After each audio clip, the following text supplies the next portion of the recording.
教育推广至社会各界。今天算是回娘家，在我们道场一和圣堂，有一种特别的温馨和感动，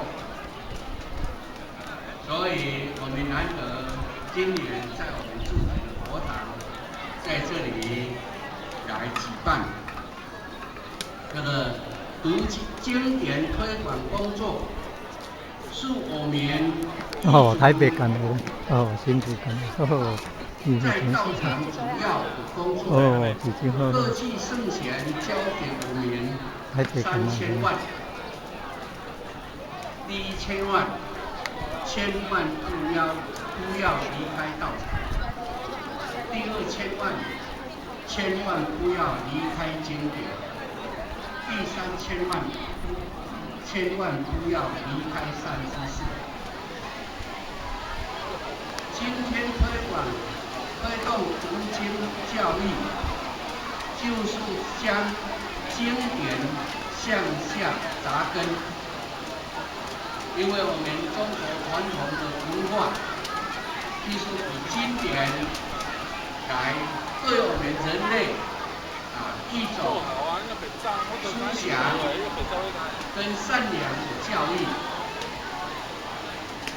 所以经典，所以传承扎根，从小开始。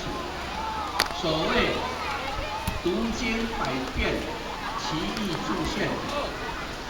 读经就是借由儿童记忆力最好的习惯，不断的学习圣人的智慧，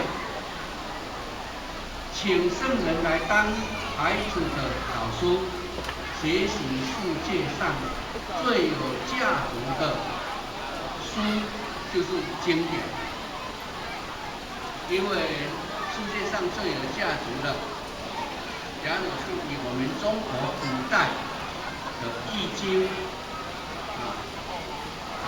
诗经这个礼经易经，还有春秋礼记，所以这一些都是展现我们中国古代经典的意义跟宝贵。希望各位大朋友、小朋友，各位同修兄弟姊妹，好好的来学习经典。爸爸妈妈和孩子一起来学习，从祖孙3代一起学习，创造有文化内涵的修办家庭，好不好？好。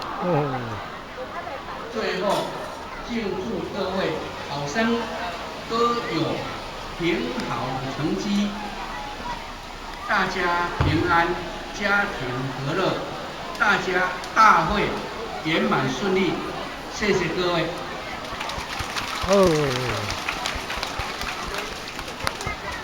感谢周理事长为大家的鼓励与纪念。